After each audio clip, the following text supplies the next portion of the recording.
When I first heard about Bitcoin, I thought it was a waste of time. I'm a certified financial planning professional, and I spend most of my time focused on the stock market and real estate. So why would I be concerned about a digital currency? But as a financial coach, I pride myself on being a student first. And about 6 months ago, I started to get really curious about Bitcoin and thought I'd do my own research to see what it was really about. And as I got into it, my mind was blown. Now that I've started to understand it, I definitely see a use case for Bitcoin and other cryptocurrencies. So in this video, I'm going to be talking about why I believe that Bitcoin and other technologies like it is the future of money and why you should be interested in learning more. Let's get into it. As always, I want to start by saying that this video is for education and entertainment purposes only, and if you have specific questions about your financial situation, you should seek out a professional. So let's first start with what is Bitcoin, and I want to be honest, I am not a Bitcoin expert. I am still on my learning journey as well, and I'm bringing you along with me. So Bitcoin is a form of digital currency, but unlike the money that's in the bank and using Cash App or Zelle or credit cards, it is not run by any institution. It's not run by a government. It's not run by a company. It's set up in a peer-to-peer network. So a guy named Satoshi Nakamoto, or I call it a guy, but forgive me, it could be a girl, it could be a group of people. We don't know who it is actually, who Satoshi Nakamoto is, but a person with this alias actually submitted the Bitcoin white paper, I believe it was back in 2009, and they basically wrote all of the code for how Bitcoin transactions should take place. So behind the scenes, Bitcoin runs on a thing on the internet called a blockchain, which is a way of just keeping a public record of transactions.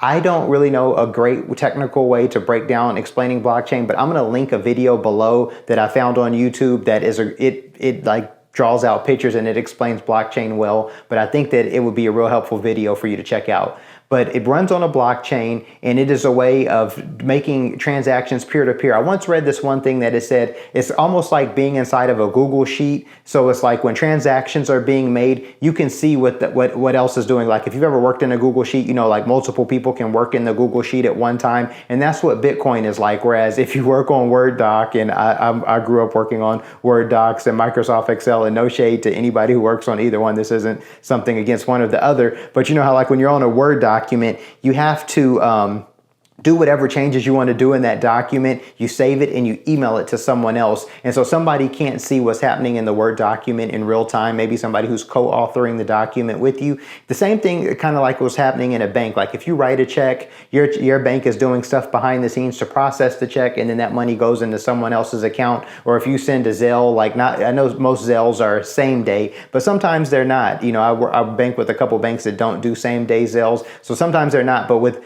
Bitcoin, the great thing about it is that when you send a transaction, somebody can see it, and it literally happens in moments, sometimes minutes. And these types of transactions can happen anywhere around the world. So earlier this week, it was Sunday, we were doing a live, and we were doing an Instagram live on our Steadyworth channel. We're live on Instagram, but we're also live on YouTube, and we're doing it on the YouTube channel. And somebody joined our live from Australia, and it was 7 p.m. Eastern Standard Time here in the United States where we live at, but it was 7 p.m. Eastern Standard Time on a Sunday, but it was 7 a.m. in Australia for this person who joined the live, and they were interacting. We had a couple people on, they were interacting, and the thing is, if we wanted to transact money with them, if they wanted to send us some money or we wanted to send them some money, you can't really send anybody money at 7 p.m. on a Sunday evening to someone in Australia and they instantly get it. But with cryptocurrency, Bitcoin technology, so it's more than just money, it's technology. You can send somebody that money literally, and they can get it anywhere in the world in a matter of minutes. So when I started to learn like how it functions and just the efficiency of being able to send money that way, I was like, wow, this is really efficient. And this seems like this is really going to be the future of money, because I mean, the technology outperforms anything that we know in a current bank. Like, I mean, even banks like to instantly send money, especially in large amounts, you would send a wire. But I mean, if we were sending a wire to another country across different time zones, most times when you send a wire in your own country, or generally it's going to be same day if you get it in early enough. But after that, you know, wires can take days, especially if you send one too late on a Friday, it's not going to process over the weekend. But Bitcoin is always open. It never goes, so it's never on vacation. So it's like, you know, how the bank is closed on bank holidays, government holidays. Bitcoin is open 24/7, 365 days a year, the Bitcoin exchange. You can constantly send money back and forth. And so I think that that's really great, just the technology of being able to connect with others. And as we live in a global economy where the world's getting smaller and, money's going cross borders, this technology makes it just a lot easier at a lower fee. One question that comes up a lot that I also wanted to touch on in this is that what's the difference between Bitcoin and cryptocurrency? Or all cryptocurrencies Bitcoin, or are all Bitcoin cryptocurrencies? And so I just wanted to say that Bitcoin is a form of many cryptocurrencies. I was looking on Coinbase, which is an app that allows you to purchase cryptocurrencies. They offer over 200 there. I don't know exactly how many cryptocurrencies exist, but there are hundreds of them. But there's other, like, you may have heard of, like Dogecoin, Solana, I think it's Cardano, XRP, there's the Ethereum. There's plenty of other coins out there, but for the sake of this video, I've been solely focusing on Bitcoin. One thing that I really like about it is that there's only 21 million coins ever going to be in existence. So it has a scarcity factor. There are other coins, other digital currencies that are capped, but some of those are capped at, 85 million or several hundred million.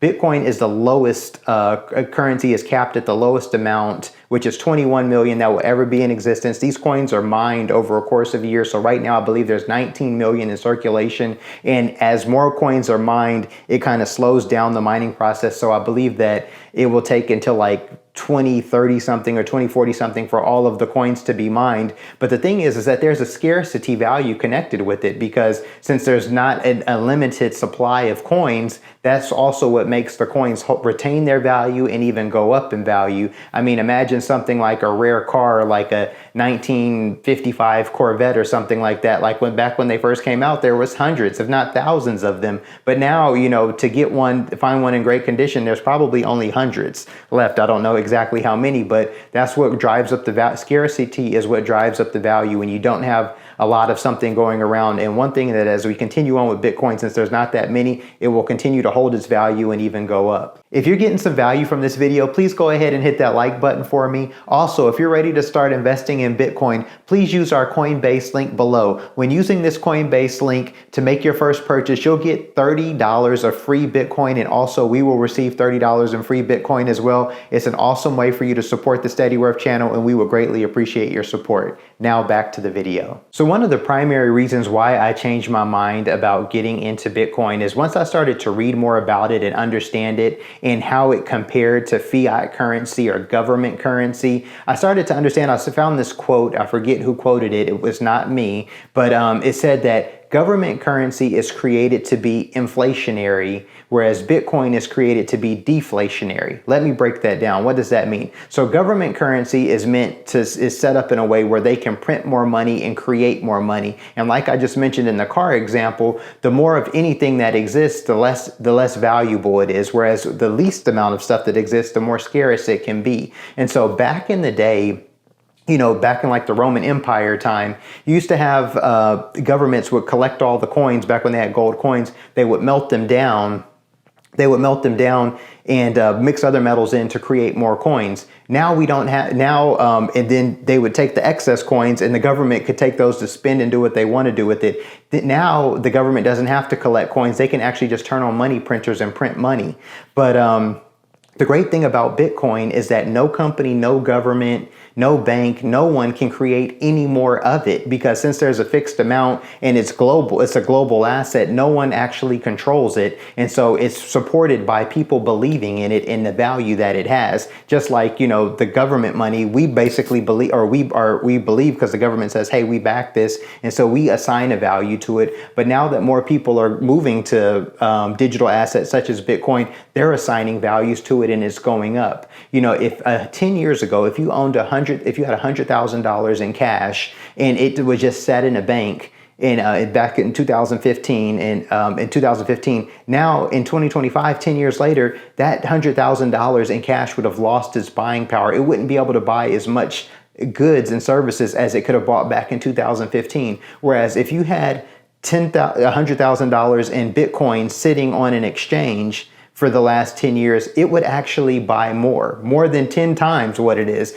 Back in 2016, Bitcoin was valued at, January, February was valued at $400 a coin. Now, at the beginning of this video, I believe it was valued at $105,000 a coin. So for those holding Bitcoin for the last 10 years, life has actually gotten cheaper, not more expensive. So it is actually deflationary, whereas those holding dollars, it has become inflationary. And so as I learned how government money is set up, and let me be clear, I'm not against the government, but we're just talking about finances and how to be, good stewards of our resources. I was like, why wouldn't I want to hold a scarce asset that if I want to go to another country, or if I want to send some to somebody else around the country, I can do instantly with the technology that's connected to it, that does not going down in value, but that's constantly going up. These are things that I was thinking about that literally caused me to change my mind. I mean, of course, we're constantly talking about, as a financial planner, constantly talking about, hey, how can you invest your money so your money's growing? Because if money's not growing, it just doesn't say that. It's going the opposite direction. But we're constantly in this country and in this world trying to find the best investments to grow money so that we're not losing money. Wouldn't it be great if we just had a money that was stable and that didn't lose its value over time? Now, many years ago, back when the dollar was backed by gold and we were on a thing called the gold standard, so for every dollar, it was connected to a certain amount of gold that the U.S. had in a gold reserve treasury. That money held its value a lot more back then. But after we went to some wars and the U.S. needed to print more money to do other things that the government wanted to do, we moved off of the gold standard. And since we moved off of the gold standard, that has caused the dollar to constantly lose value year after year. And so that is what it really has made this asset class so attractive to me, that as I've really started to understand how it works. And then the thing is that as you understand how the U.S. actually runs in a deficit, a lot of countries run in a deficit, and how that debt grows and how they have to print more money. Every time they print more money, it makes the money in our pockets weaker.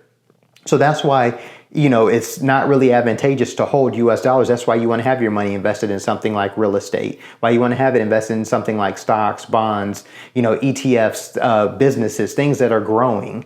But as I just saw this, and I was like, the crazy thing is, it's an investment, but it's also just a form of currency. So, people are calling it digital gold. So as I've been starting to understand these different parts, it just really made me curious. And I'm like, wow. And then the technology aspect that's connected to it. Some cryptocurrencies are even setting it up so they can function as contracts. So they can be a smart contract. You can send somebody a smart contract and pay them all through the same thing. I know nothing about that. That's going to be one of my deep dives that I'm getting into. As I've been learning about this, it's been very interesting, and I want to encourage you to learn some more as well. I've been reading this great book called The Bitcoin Standard. I bought it actually 2-3 years ago, and then my wife read the first 50 pages. I just got into it this year, and I've been reading more, and it has been very educational on just the history of money and how money has worked from way back in the day before there was gold coins, when people used seashells or were using all different types of monetary systems, all the way through now where governments are using, printed paper dollars, to now even moving into a digital age where we're using digital currencies. Now, I believe over the next 10 years, Bitcoin has the ability, and other cryptocurrencies, to literally reshape the monetary system and just economies that are worldwide. I mean, living here in the United States, our government, for the most part, is stable. As far as with the government being stable, we're not worried about our money collapsing. Whereas other countries that don't have stable governments, when those governments collapse, the money collapses, and that means the money is literally just printed paper. It's not worth anything at all. And so in countries like that, and I know that it doesn't necessarily seem to be a US problem, but it's problems that are happening out in the world beyond our borders, those people who have access to technology can literally earn money, put it into Bitcoin in another country, and allow themselves to store their money instead of in their home currency in a digital form that is holding its value. They can then keep that money wherever it's stored digitally, have a password in their head, go to another country, be able to pop up there, access a computer, and literally get and have all their money to start a new life in that country. So the fact that they can literally, leave a country that could be war-torn and have a collapse of a government and show up in another country and still have money that they could go on and living their life and not have to start from ground zero. I mean, this is just one example of how it's impacting countries around the globe. But there's, with the technology, I feel like in the next 10 years, just some of the things that this asset class is going to be doing. I mean, eventually I feel that banks and everyone is going to have to move. I won't say that they're going to de-dollarize and everybody will be on Bitcoin. But I do feel that in the next 10 years, it'd be interesting to look at in this video 10 years later because it will live on YouTube. I do feel like eventually banks are going to have to adopt some sort of digital currency framework, just because the technology of how digital currency is set up is just a much more efficient way of doing things than how we're currently doing them. So as we close, I just wanted to say that Bitcoin is an excellent asset class to look into, to learn about, and to eventually see how it can fit inside of your investment portfolio. If you have some more maybe detailed questions about Bitcoin, feel free to send me an email. There's a link below where we could connect on a call. I'd love to hear in the chat below, make a comment. What did you hear? Did you learn anything new? Did you already know how fiat currency works? And what other questions do you have about Bitcoin so that you can understand it better? I can cover it in another video. Have a great day, and I'll see you next week.